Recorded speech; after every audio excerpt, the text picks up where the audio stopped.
दोस्तों, प्रकाश knowledge solution channel पर आपका स्वागत करते हैं। कक्षा 10 प्रश्नावली 13.2 का 6वां क्वेश्चन देखेंगे। इससे पहले का सारा वीडियो चैनल पर उपलब्ध है, आप जाके प्ले लिस्ट में देख सकते हैं।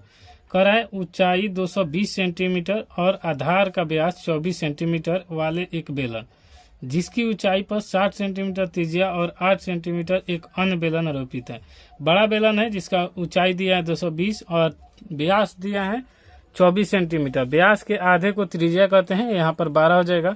और उसके ऊपर एक बेलन है जिसका ऊंचाई 60 सेंटीमीटर त्रिज्या 8 सेंटीमीटर है वाला अन्य बेलन आरोपित है। एक गोले का स्तंभ बना है, इस स्तंभ का द्रव्यमान ज्ञात कीजिए, जबकि दिया गया है कि 1 सेंटीमीटर लोहे का द्रव्यमान लगभग 8 ग्राम होता है। पाई का मान इसमें 3.14 प्रयोग करना है। इसमें दिया है कि मान लीजिए, यहीं आपको मान रखना होगा। क्या करेंगे, स्तंभ का आयतन निकालने के लिए दोनों बेलन का आयतन निकालकर जोड़ देंगे और 1 ग्राम सेंटीमीटर दिया है तो उसके बराबर जितना आएगा तो उससे 8 ग्राम हमसे गुना करेंगे और सेंटीमीटर को मीटर में कन्वर्ट करेंगे। आइए इसका पहले चित्र देख लेते हैं। अगर आपको वीडियो को डायरेक्ट देखना है तो थोड़ा सा स्किप कर दीजिए, यानी भगा दीजिए 10 सेकेंड, उसके बाद आप जल्दी से देख लेंगे। समझने के लिए थोड़ा धैर्य रखिए, पेशेंस से रखिए। देखिए, ये बड़ा बेलन है और ये छोटा बेलन है। इस बेलन पर इसको आकृति किया गया है। इसकी ऊंचाई कहाँ है तो ऊंचाई देखिए, बड़ा बेलन को यहाँ पर 220 सेंटीमीटर और त्रिज्या यहाँ से यहाँ को दूरी को कहा जाता है, यहाँ से पूरा दूरी को क्या कहा जाता है तो व्यास। इसमें पूरा दूरी दिया है तो 24 और ये हो जाएगा आधा तो 12 और ये आधा 12, तो व्यास दिया है तो इसका त्रिज्या हो जाएगा 12 सेंटीमीटर। और इसी पर एक और बेलन है तो इसका बोला है कि ये ऊंचाई 60 सेंटीमीटर है और इसका जो त्रिज्या है तो ये 8 सेंटीमीटर। ये वाला दूरी कर लीजिए, या फिर यहाँ पर दूरी होता है, ये दोनों 8 सेंटीमीटर है इसका त्रिज्या। पूरा इसमें व्यास कहलाता है किसी भी चीज़ का। अब इसका क्या करना है, हमें पूरा का पहले हम स्तंभ का आयतन निकाल लेते हैं, उसके बाद हम द्रव्यमान निकाल लेंगे। तो पहले स्तंभ का आयतन, बड़े बेलन का आयतन प्लस छोटे बेलन का आयतन। बेलन का आयतन बराबर होता है पाई आर स्क्वायर इंच। तो यहाँ बड़े के लिए बड़ा आर को यहाँ से रिप्रेजेंट करेंगे, यहाँ पर बड़ी आर दे देते हैं, और छोटा के लिए छोटा आर यहाँ पर लिख दे रहे हैं। यहाँ पर बड़ा आर लिख दे रहे हैं, आर बराबर, और यहाँ पर छोटा के लिए छोटा। तो यहाँ बड़े बेलन के लिए पाई आर स्क्वायर इंच। उसी प्रकार छोटे बेलन के लिए यहाँ पर क्या हो जाएगा, पाई आर स्क्वायर इंच। अब यहाँ पर आपको मान रखना है पाई का। तो देखिए, पाई को दोनों में कॉमन है तो हम पाई कॉमन निकाल लेते हैं। एच का मान, आर का मान सब रख देते हैं, बाद में इसको भी रख देंगे। आर स्क्वायर मतलब यहाँ पर 12 दिया है बड़ा का, तो आर मतलब बड़ा यहाँ पर देखिए लिखे हैं, तो आर के मतलब कि 12 का स्क्वायर गुने एच का मान यहाँ पर देखिए 220 है तो यहाँ पर रखेंगे 220, प्लस का चिन्ह है। पाई इससे भी कॉमन लिए, कॉमन मतलब भाग होता है। आर स्क्वायर, आर का मान यहाँ पर 8 है तो 8 का स्क्वायर गुने एच का मान यहाँ पर 60 है तो 60 रखेंगे। हो गया। अब इसको कैलकुलेशन कीजिए। पाई और यहाँ पर 12 गुने 12 होता है 144 और गुने 220 प्लस 8 64, 8 का स्क्वायर है तो 8 64 गुने 60। अब इसको 144 से 22 ले गुना कर दे रहे हैं, आपको दिखा दे रहे हैं यहाँ पर गुना करके। 144 से 22 ले गुना करेंगे तो 288 और ये हो जाएगा 288। 8 8 8 16 की 6, 8 2 10 1 11 2 1 3, 3168 आया। तो यहाँ पाई का मान हम 22/7 रख दे रहे हैं। पाई 22/7 नहीं रखना है, इसमें 3.14 रखना है। तो यहाँ पर पाई ज्यों का त्यों रखेंगे पाई, और यहाँ पर गुना करने पर आया 3168 और 1 0 ये है तो 1 0 यहाँ पर बढ़ा देंगे, प्लस 64 ले 60 ले गुना करेंगे तो 6 चौका 24 की 4 हासिल 2, 6 6 का 36 2 38 और 1 0 बढ़ा देंगे इसका वाला। अब इसको जोड़ देंगे। ये पाई का मान हमें इस क्वेश्चन में 3.14 कहा है, इसलिए इसको 22/7 नहीं लेंगे। तो यहाँ पर जोड़ेंगे तो ये 0 का 0 हो जाएगा। 8 4 12 के 2, 6 8 14 1 15 की 5 हासिल 1, 3 1 4 1 5 और ये हो जाएगा 3, यानी 35,520।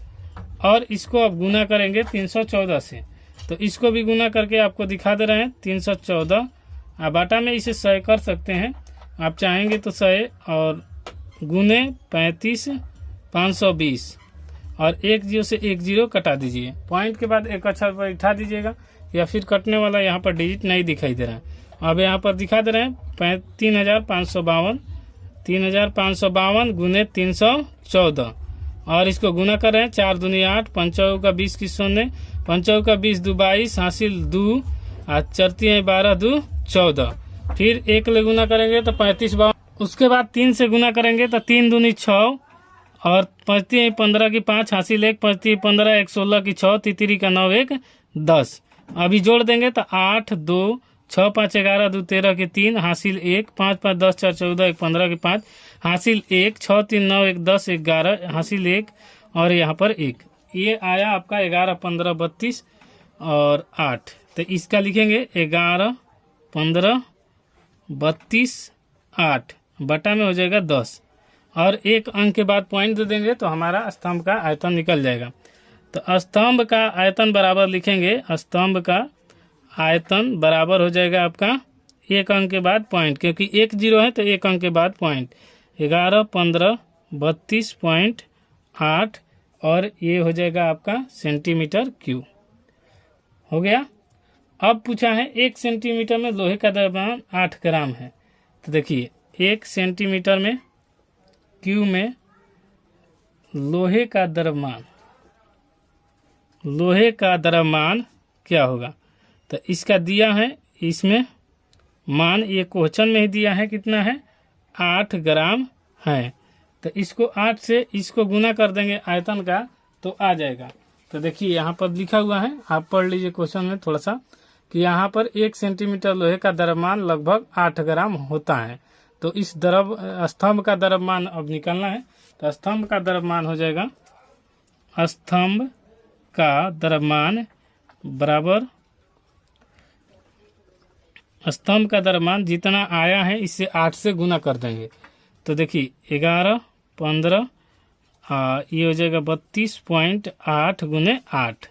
इसको गुना करेंगे तो आ जाएगा कितना, यहाँ पर 8 8 64 की 4 हासिल 6 8 2 16 6 22 हासिल 2 2 18 का 24 2 26 की 6 हासिल 2 8 5 40 2 42 हासिल 4 एकम 8 एकम 8 4 12 के 2 हासिल 1 8 एकम 8 1 9 और ये हो जाएगा यहाँ पर 8। अब 1 अंक के बाद पॉइंट है तो आप भी 1 अंक के बाद पॉइंट दे दीजिए। ये हो जाएगा स्तंभ का द्रव्यमान। तो यही हमसे पूछा था स्तंभ का द्रव्यमान क्या होगा। तो स्तंभ का द्रव्यमान बराबर हो जाएगा आपका पॉइंट का 2 अंक तक लिखा जाता है।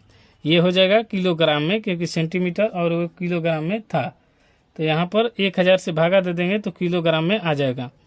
8 9 2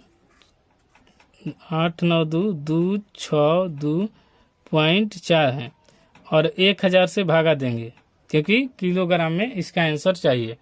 तो इसका देखिए 1 पॉइंट यहाँ वाला है तो इहो हटा देंगे तो यहाँ पर आ जाएगा तो 1 0, यहाँ पर 1 0 और बढ़ जाएगा, ये हट गया।